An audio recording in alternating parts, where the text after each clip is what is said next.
Your body talking. It's talking to me all night, saying it wouldn't feel right. Your body talking. Hey, everybody. Welcome back to Unofficially Trini, the channel where an American who is married to a Trini woman brings a fresh perspective to Trini and American cultures. And don't forget to subscribe at the end. All right, hopefully everybody's ready for Carnival. As Carnival season is upon us, we are going to be settling one of the biggest debates in the festival world: Trinidad Carnival versus Mardi Gras in New Orleans.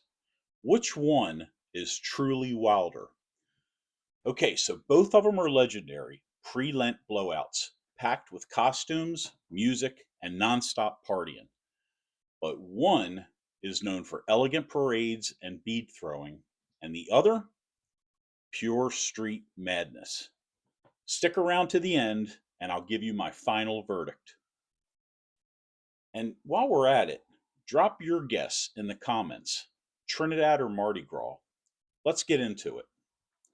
All right, so first up, Mardi Gras in the USA, specifically New Orleans. It's the most famous version that we have. Mardi Gras means Fat Tuesday in French, the final day of indulgence before Lent. But in New Orleans, the party doesn't just happen one day, it builds for weeks. It's happening right now as we speak. French settlers brought the tradition in the 1700s, and by the 1800s, it exploded into massive parades that's run by social clubs called crews. These crews roll through the city with huge themed floats, masked riders throwing beads, doubloons, and toys into crowds screaming, "Throw me something, mister!" What makes Mardi Gras wild? All right, so you have Bourbon Street. Bourbon Street has open container drinking, packed balconies, beads are flying everywhere, people are flashing for beads. Yep, that reputation didn't just come from nowhere. Massive parades with marching bands and celebrity riders. You have jazz and brass music on every corner. Millions of people partying all night on Fat Tuesday. But here's the key thing about Mardi Gras: that's it's mostly spectator based. You watch the parades, you catch the beads, and then you hit the bars.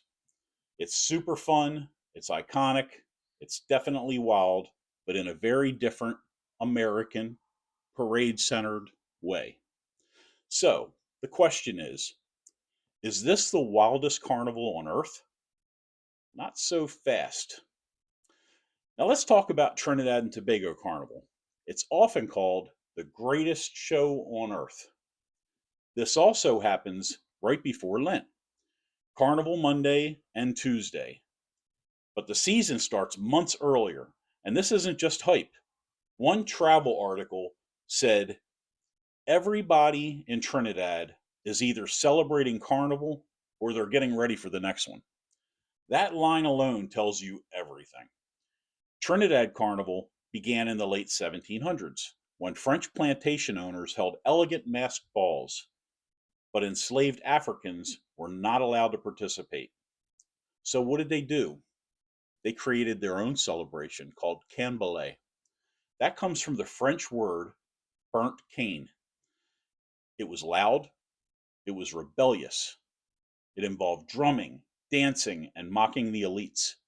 When emancipation arrived in the 1830s, Carnival transformed into a celebration of freedom, blending African traditions with European elements.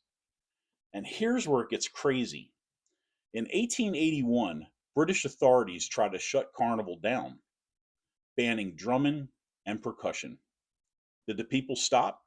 No, they didn't stop. They took 55-gallon oil drums and they hammered them into instruments and they created steel pan. Now, steel pan is the national instrument of Trinidad. Now, that's just not partying, that's resistance turned rhythm. So, what makes Trinidad Carnival so insane? Everybody participates. This isn't something that you watch. This is something that you join. You sign up with a mask band. You get a costume and you play mass, dancing through the streets all day behind music trucks blasting soca music. You're not on the sidewalk, you are the parade. All right, so let's talk about Juve morning. Carnival starts before the sun even comes up.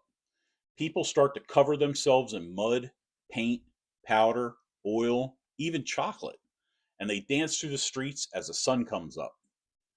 It's messy, it's chaotic, and it's freedom in its rawest form. But what about the costumes? Okay, so think feathers, beads, bikinis, bold, revealing, glamorous. And how about the dancing? Well, the dancing's called whining. It's intense, nonstop Caribbean movement built for all day energy. This isn't subtle, it's nonstop energy. Fetes every night, steel pan competitions, calypso tents, miles of people chipping. That's that rolling dance walk behind the music trucks. One article even mentions visitors seeing people building costumes months in advance in the middle of summer.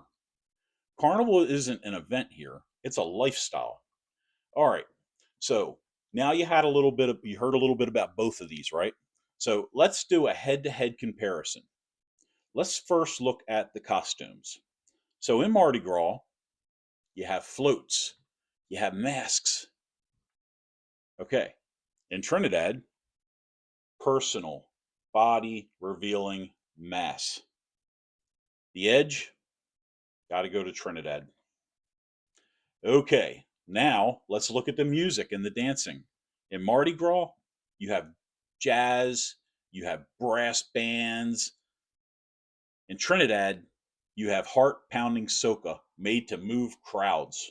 The Edge, Trinidad. Okay, let's take a look at the party style. In Mardi Gras, you have a parade. Everybody's watching. You have bar hopping. It is a lot of fun. But in Trinidad, everyone is in the streets together. You are the parade. The Edge, Trinidad. Okay, now let's look at the vibe. Mardi Gras. It's iconic, it's tourist friendly, and it is a spectacle. It's something that you don't want to miss. Trinidad, raw, cultural explosion of joy and freedom. Now, the final verdict. So, which one is wilder? Mardi Gras is legendary, iconic, a must do experience. But Trinidad Carnival, it's immersive, it's participant driven. It's history, music, sweat, freedom, and joy exploding in the street.